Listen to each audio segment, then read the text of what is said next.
வணக்கம். உங்களுக்குள்ளேயே ஒளிஞ்சிட்டு இருக்கிற ஒரு மிகப்பெரிய சக்திய பத்தி தெரிஞ்சுக்க நீங்க தயாரா? நாம எல்லாருமே தினமும் இதை பயன்படுத்துறோம். ஆனா பெரும்பாலும் அதோட அருமை தெரியாம வீணடிச்சிட்டு இருக்கோம். யோசிச்சு பாருங்களேன். ஒரு நாள் முழுக்க வேலை செஞ்சுட்டு வீட்டுக்கு வரும்போது ஏன் உடம்பெல்லாம் போன மாதிரி இவ்ளோ சோர்வா உணர்றோம்? வேலைப்பழு, டென்ஷன்னு நாம நினைக்கலாம். ஆனா உண்மையான காரணம் அதுவா இருக்காது. இந்த விளக்கத்தோட இறுதியில பதில் உங்கள உண்மையிலேயே ஆச்சரியப்படுத்தும். 15,000. இது ஏதோ ஒரு கணக்கில்ல. இதுதான் ஒரு சராசரி மனுஷன் ஒரு நாளைக்கு பேசுற வார்த்தைகளோட எண்ணிக்கை. நம்மளோட ஆற்றல் எங்க வீணாகுதுன்றதுக்கு இது ஒரு முக்கியமான க்ளூ. ஆமாங்க, நாம பேசுற ஒவ்வொரு வார்த்தையும் காத்துல கரையிற சத்தம் மட்டும் இல்ல, அது நம்ம உயிர் சக்தியோட ஒரு துளி. அப்போ யோசிச்சு பாருங்க, ஒவ்வொரு நாளும் நம்ம ஆயிரக்கணக்கான துளிகளை சும்மா இழந்துட்டு இருக்கோம். சரி, வாங்க முதல் பகுதிக்குள்ள போலாம். நம்ம வார்த்தைகள் நம்ம நினைக்கிறத விட ஏன் இவ்ளோ சக்தி வாய்ந்தது, விலை உயர்ந்ததுன்னு இப்போ தெளிவா பார்க்கலாம். நீங்க பேசுற ஒவ்வொரு சொல்லும் ஒரு துளி ரத்தம். இது ஏதோ கவிதைக்காக சொன்ன வார்த்தை இல்ல. இதுக்கு பின்னால ஆழமான ஒரு உடலியல் உண்மை இருக்கு. அது என்னன்னு தான் இப்ப நம்ம பார்க்க போறோம். ஒரே ஒரு வார்த்தைய பேசுறதுக்கு நம்ம உடம்பு எவ்வளவு பெரிய வேலையை செய்யுதுன்னு பாருங்க. முதல்ல மூளையில லட்சக்கணக்கான நியூரான்கள் வேலை செய்யுது. அப்புறம் உதரவிதானம் நுரையீரல்ல இருந்து காத்த வேகமா தள்ளுது. அந்த காத்து நம்ம குரல் நாண்கள்ல பட்டு அதிர்வை உருவாக்குது. கடைசியா நாக்கு, உதடு, தாடையெல்லாம் சேர்ந்து அந்த அதிர்வை ஒரு வார்த்தையா மாத்துது. அப்பா, இவ்ளோ ஆற்றல் ஒரே ஒரு வார்த்தைக்கு செலவாகுதுன்னா பாத்துக்கோங்க. நம்மள ஒரு மொபைல் பேட்டரி மாதிரி கற்பனை பண்ணி பாருங்களேன். காலையில 100% சார்ஜோட நம்ம நாள் தொடங்குது. ஆனா நாள் முழுக்க தேவையில்லாத பேச்சு, வதந்தி, தேவையில்லாத விவாதங்கள்னு பேசியே சாயங்காலத்துக்குள்ள நம்ம பேட்டரி எப்படி முழுசா ட்ரெயின் ஆயிடுது பாருங்க.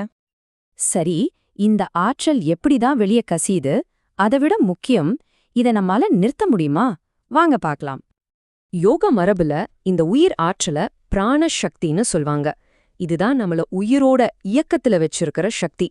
நாம அதிகமா பேச இந்த விலை மதிக்க முடியாத பிராண சக்தியத்தான் ஒவ்வொரு வார்த்தையிலையும் வெளியேத்திட்டு இருக்கோம். இந்த ஆற்றல் கசிவு எங்க நடக்குது? மூலத்தின்படி அது நம்ம தொண்டை பகுதியில் இருக்கிற விஷுத்தி சக்கரத்திலேருந்து தான் நடக்குது. நாம பேசும்போது ஆற்றல் தொடர்ந்து கீழ் நோக்கி வெளியே போயிட்டே இருக்கு. ஆனா இங்கதான் ஒரு ஆச்சரியமான திருப்பமே இருக்கு. நாம மௌனமா இருக்கும்போது என்ன நடக்கும் தெரியுமா? அந்த ஆற்றல் கீழ் நோக்கி போறதை நிறுத்திட்டு அப்படி ஒரு யூட்டர்ன் அடிக்குது. அது மேல் நோக்கி நம்ம உள்ளுணர்வின் மையமான ஆச்ஞா சக்கரத்தை நோக்கி பயணிக்க ஆரம்பிக்குது. அந்த ஆற்றலை அப்படியே மேல் நோக்கி திருப்பினா என்ன நடக்கும்? அடேங்கப்பா, அதனால கிடைக்கிற நன்மைகள் உண்மையிலே உங்களை வியக்க வைக்கும். வாங்க பார்க்கலாம். நம்ம ஆற்றலை சேமிக்க ஆரம்பிச்சதும் நமக்குள்ள சில சூப்பர் பவர்ஸ் மாதிரி விஷயங்கள் நடக்க ஆரம்பிக்கும். உங்க பார்வையில ஒரு காந்த சக்தி வரும். உங்க உள்ளுணர்வு ரொம்ப கூர்மையாகும். எது சரி எது தவறுன்னு மனசுக்குள்ள ஒரு குரல் கேட்கும். நினைவாற்றல் அதிகமாகும். எல்லாத்துக்கும் மேல உங்க வார்த்தைகளுக்கு ஒரு புது சக்தி கிடைக்கும். இந்த ஆற்றல் சேமிப்பு நம்மள ஒரு முக்கியமான நிலைக்கு கூட்டிட்டு போகும். அதத்தான் வாக்கு சித்தின்னு சொல்றாங்க. வாக்கு சித்தினா என்ன? சிம்பிளா சொன்னோம்னா, நீங்க சொல்றது நடக்கும். உங்க வார்த்தைகள்ல அவ்ளோ சக்தி சேர்ந்துரும். உங்க வாயிலிருந்து வர வார்த்தைகள் நிஜமாக மாறும். இதுதான் வார்த்தைகளின் உருவாக்கும் சக்தி. இந்த ஓமைய கேளுங்க.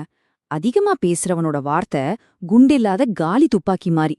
ஆனா மௌனமா இருக்கிறவனோட வார்த்தை தோட்டா நிரப்பின துப்பாக்கி மாறி. நீங்களே முடிவு பண்ணுங்க. உங்க வார்த்தைகள் வெறும் சத்தமா இருக்கணுமா இல்ல சக்தியா இருக்கணுமா? சரி, இதெல்லாம் கேட்க நல்லதா இருக்கு. ஆனா நம்மளோட இந்த வேகமான பரபரப்பான வாழ்க்கையில இது எல்லாம் எப்படி கடைபிடிக்கிறது? அதுக்கும் வழி இருக்கு. இதோ ரொம்ப சிம்பிளான ஆனா ரொம்ப சக்தி வாய்ந்த 3 டெக்னிக்ஸ். முதல் விஷயம் 3 செகண்ட் ரூல். எதுக்கு பதில் சொல்றதுக்கு முன்னாடியும் ஒரு 3 செகண்ட் நிறுத்தி யோசிங்க. இது தேவையில்லாத வார்த்தைகளை அப்படியே கட் பண்ணிடும். ரெண்டாவது, வாரத்துக்கு ஒரு தடவை கொஞ்ச நேரம் மௌனமா இருங்க. இது உங்க பேட்டரிய ரீசார்ஜ் பண்ற மாதிரி. கடைசியா, வதந்திகளை தவிர்த்துருங்க. மத்தவங்கள பத்தி பேசுறது நம்ம சக்திய பயங்கரமா உறிஞ்சிடும். அப்போ மொத்தத்துல நாம என்ன புரிஞ்சுக்கணும்னா, நம்ம வார்த்தைகள் வெறும் சத்தம் இல்ல, அது நம்ம வாழ்க்கைய கற்ற செங்கற்கள் மாதிரி. ஒவ்வொரு வார்த்தையும் ஒரு விதை. அத நல்லதுக்கு பயன்படுத்துறதும் கெட்டதுக்கு பயன்படுத்துறதும் நம்ம கையில தான் இருக்கு. உங்க வார்த்தைகள் தான் உங்க வாழ்க்கைய உருவாக்குது. அப்போ இன்னில இருந்து நீங்க எதை உருவாக்க போறீங்க யோசிங்க. நன்றி.